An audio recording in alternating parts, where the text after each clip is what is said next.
Have you ever wondered what it would be like to be visited by a vampire in your dreams? An eerie question that has surely crossed the minds of many, especially those intrigued by the enigmatic allure of the supernatural. Vampires, these nocturnal entities, have long held a peculiar fascination in our popular culture. Their mystique, their immortality, and their thirst for blood, a captivating cocktail of terror and fascination. But what if this fascination took a nightmarish turn? What if your safe haven, your sanctuary, became the setting for a haunting encounter? Allow me to introduce you to a dream, a chillingly vivid dream from my own archive, a dream set in the familiar confines of my grandpa's house. A dream where the walls echo with dread and the shadows hold secrets. A dream where the line between reality and nightmare becomes unsettlingly blurred. Dare to delve into this chilling vampire horror dream? Every horror story begins somewhere ordinary, and this dream is no exception. Imagine a quaint, seemingly idyllic house nestled on a tranquil street. This was Grandpa's house, a sanctuary of childhood memories. It was the sort of place where time seemed to stand still, where the scent of freshly baked cookies and the sound of Grandpa's hearty laughter painted a picture of warmth and security. But in this dream, that familiar haven started to feel different. At first, everything seemed as it always had been. The house stood there, robust and inviting, with its worn-out bricks and slightly chipped paint adding to its charm.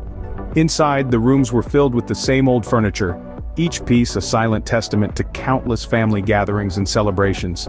Yet, a subtle sense of unease began to creep in, like a shadow slowly stretching its arms as the sun sets. The air felt denser, the silence more profound. The very walls seemed to breathe, pulsating with an unseen energy. The rich aroma of Grandpa's beloved roses in the garden was replaced by a strange metallic scent, as if the house itself was bleeding. The comforting tick-tock of the antique clock in the hallway seemed to echo louder and harsher, its rhythm no longer a lullaby, but a foreboding countdown. The once vibrant photographs adorning the mantel appeared faded, their smiling subjects now looking out with hollow eyes. The familiar creak of the wooden floorboards felt like a whispering plea for help. The house, once a beacon of love and laughter, began to feel cold and eerie, its welcoming aura replaced by a chilling dread. And yet, amidst this unsettling transformation, the house remained outwardly ordinary. It was like a sinister secret cloaked in an old familiar coat, whispering tales of horror in a language only the subconscious could decipher. The stage was set, but no one could foresee the horror that was to unfold. On this fateful night, a guest unlike any other was to arrive. The moon hung low, its pallid light casting eerie shadows upon the old house. An ominous wind whistled through the skeletal trees, carrying with it a sense of dread that clung to the night air. Without warning, a knock echoed through the house, shattering the silence like a dropped glass. The sound was so ordinary, so familiar, that it was first mistaken for a regular guest. My grandpa, the gracious host he always was, opened the door with a welcoming smile, oblivious to the terror that was about to unfold. The guest was a man, or at least he appeared to be. He was tall, with dark hair slicked back from a pale, almost translucent face. His eyes, a piercing crimson, seemed to glow in the dim light of the hallway. Despite the chill of the night, he was not dressed for the weather. Instead, he wore a suit as black as night itself, contrasting sharply against the paleness of his skin. As the night wore on, the man remained silent, observing the family with an intensity that was unsettling. His eyes never left them, not even for a second. It was as if he was studying them, like a predator sizing up its prey. The jovial atmosphere of the evening began to evaporate, replaced by a chilling unease that seeped into every corner of the room. Then, the first sign that something was horribly wrong came. The man refused to eat or drink anything, claiming he had already dined. His voice when he finally spoke was as smooth as silk, but it carried a cold metallic edge that sent shivers down their spines. The realization came too late. The guest was no ordinary man. His fangs, gleaming white against the darkness, confirmed their worst fears. They were in the presence of a vampire, an uninvited guest who had come to feast, not on the food, but on them. And so, the nightmare truly began. In every horror story, there's a chase, and this dream had one of the most terrifying ones. Picture this.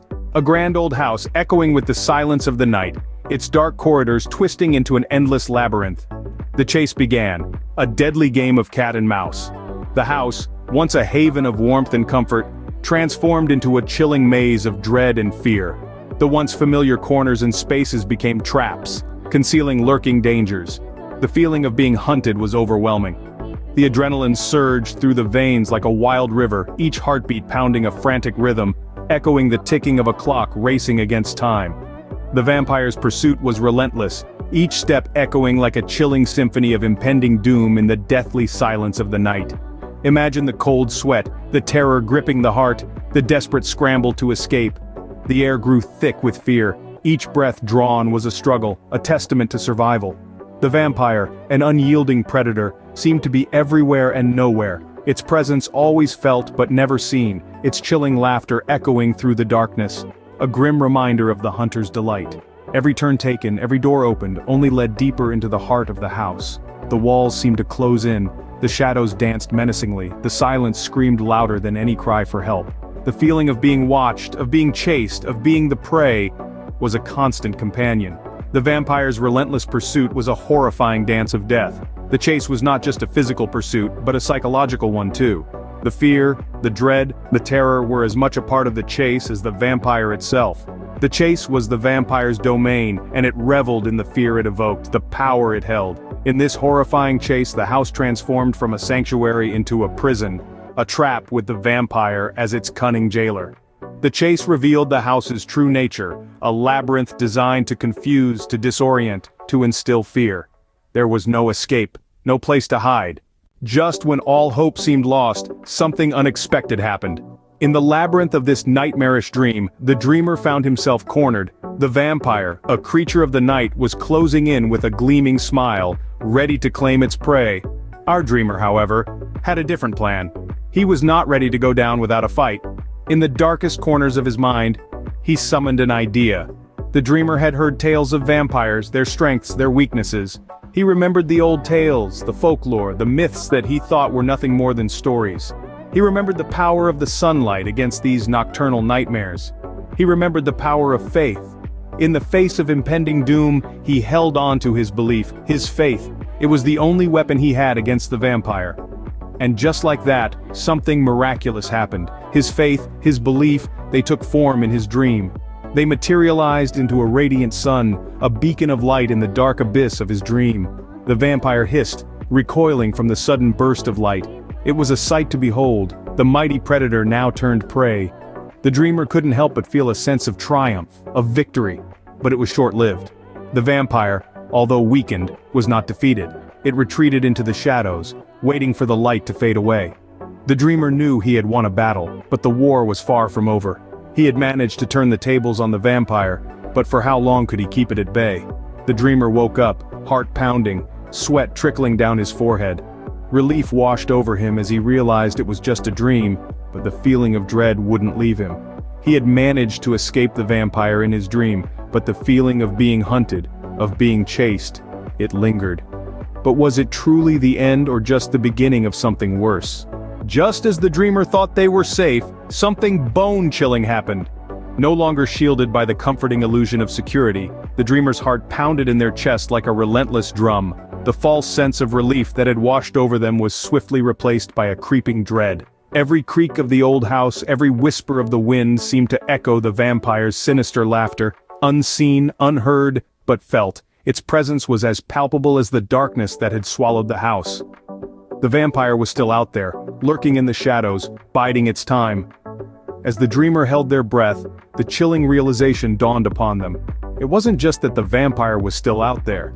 It was closer than they thought. It was watching, waiting, ready to strike when least expected. The dreamer was not safe, not yet, not until the vampire was gone for good. What happens next? Well, that is a story for another time.